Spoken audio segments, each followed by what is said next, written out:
Assalamualaikum warahmatullahi wabarakatuh. Kami dari kelompok 10 akan mempresentasikan struktur data.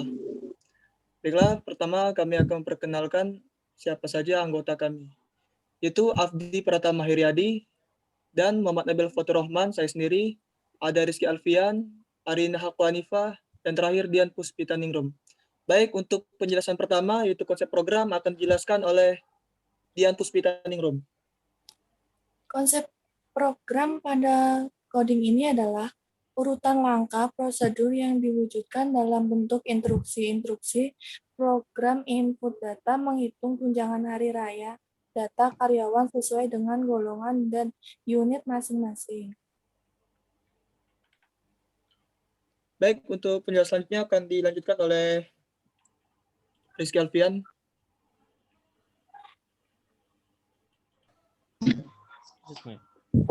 Baik, di sini fungsi yang digunakan adalah print untuk mencari honor lembur, pajak, gaji bersih. Yang kedua adalah input untuk memasukkan data nama karyawan, unit, jabatan, honor lembur, pajak, gaji bersih. Yang ketiga append, yaitu untuk menyimpan sementara tipe data list agar bisa terpanggil semua data. Yang keempat adalah tipe data list untuk menyimpan data lebih dari satu seperti list kode, jumlah dan list barang. Yang kelima adalah for in range, melakukan perulangan pada coding adalah untuk mengulangi data nomor karyawan yang akan diinput ulang. Baiklah, untuk penjelasan selanjutnya, fungsi yang digunakan akan dilanjutkan oleh Arina Hakwanifah. Masih dengan fungsi yang digunakan, ada if, elif, else. Percabangan yang digunakan menggunakan perulangan agar semua proses bisa diulangi sesuai banyaknya input data karyawan yang ingin dihitung gajinya. Lalu kami membuat percabangan di setiap if, elif, dan else, dan yang pertama dibuat. Kemudian ada variabel dan def. Untuk menghitung kami variabel gaji dan rumus perhitungan yang sudah ditentukan. Def merupakan keyword yang digunakan untuk menyatakan suatu fungsi pada program Python. Baik, untuk program pada penjelasan coding akan dijelaskan oleh Abdi. Oke, sekarang giliran saya. Untuk saya bedah codingan ini, pertama ada dari ini. Coba adalah Y.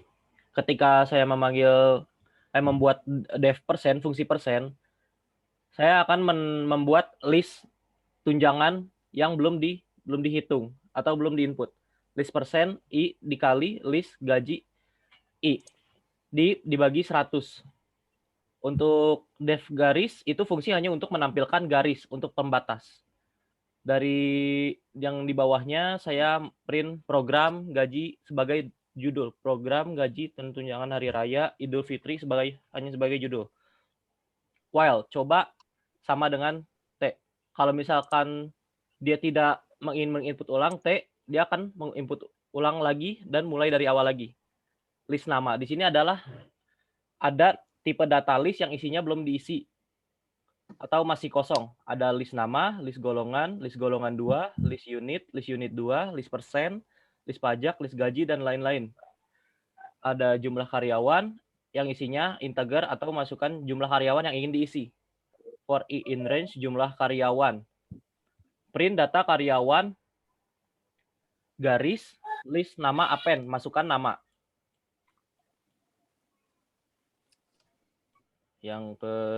Pada gambar kedua, ada jika list golongan I adalah 1, maka dia adalah junior dalam kantor tersebut. Elif, list golongannya adalah 2, dia adalah senior di kantor tersebut. Elif, jika golongannya 3, dia adalah leader di kantor tersebut. Sebaliknya, jika tidak ada isi, maka dia bukan siapa-siapa dan tidak ada golongan. Jika list unit adalah 1, untuk bagian unit, apabila isinya 1, dia adalah teknisi di dalam kantor. Dan gaji bersihnya adalah 2.500.000. Elif, jika dia unit 2, maka dia adalah di bagian manajemen yang gaji bersihnya sama juga 2.500.000. Oke, untuk bagian kedua lanjutan. Persen. Untuk persentase ini dikalikan dengan pajak. Ini adalah pajak. If jika unitnya adalah 3, maka dia adalah HRD di kantor tersebut dan pajaknya adalah sebesar 15%.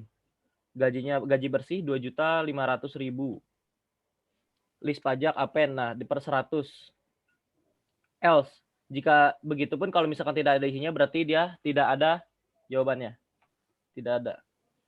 Jika jam kerja di atas 240 jam, maka dia mendapatkan honor lembur yang per jamnya dihitung adalah Rp2.500. Sebaliknya jika dia mengisi di bawah 240 jam, dia tidak mendapatkan honor lembur. Print hasilnya. For in range jumlah karyawan yang telah diisi. Lalu masukkan nama karyawan yang tadi telah diinput oleh admin, jabatan, ke gambar kedua. Setelah jabatan, maka harus menginput unit, menginput tunjangan hari raya, honor lembur, pajak, dan gaji bersih. Serta nanti langsung dihasilkan total dari semua pendapatannya. Apabila mengulangi lagi, maka pencet Y atau tidak, pencet tidak. Maka dari awal lagi. Oke, segitu saja. Dilanjutkan oleh Fatur. Baiklah, saya akan menjelaskan untuk hasil runningnya. Yang pertama, kita akan diperintahkan untuk memasukkan jumlah karyawan yang ingin kita input. Misal ada 3 karyawan. Itu data karyawan pertama kita isi namanya Fatur.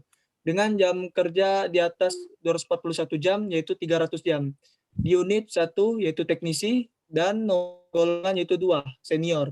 Dan data karyawan kedua, yaitu Afdi, 241 jam, lembur 300 jam, di unit 3 dan di nomor golongan 1 yaitu junior. Dan data karyawan ketiga yaitu Aldi dengan di atas jam kerja 241 jam yaitu 300 jam dan dengan unit 2 manajemen dengan nama nomor golongan 3 yaitu leader. Dan hasil akhirnya adalah pada data nama karyawan 1 yaitu Fatur dengan jabatan senior unit teknisi dan dengan tunjangan hari raya sebesar 125.000 dengan honor lembur 150.000 dan pajak 125.000 dengan gaji bersih 2.500.000 dan total pendapatan menjadi 2.900.000. Dan pada karyawan kedua ada Afdi dengan jabatan junior unit HRD dengan tunjangan hari raya 375.000, honor lembur 150.000 dan pajak 125.000 dengan gaji bersih 2.500.000. Total pendapatan menjadi 3.150.000. Dan data yang terakhir yaitu dengan nama karyawan Aldi, jabatan leader sebagai unit manajemen dengan tunjangan hari raya 250.000, honor lembur 150.000 dan pajak 125.000 dengan gaji bersih 2.500.000 dan total pendapatan yaitu 3.025.000. Dan selanjutnya bisa mengulang ya atau tidak. Baiklah, sekian, terima kasih atas perhatiannya. Lebih dan kurang kami mohon maaf, kepada Tuhan kami mohon ampun. Sekian, assalamualaikum warahmatullahi wabarakatuh. Terima kasih.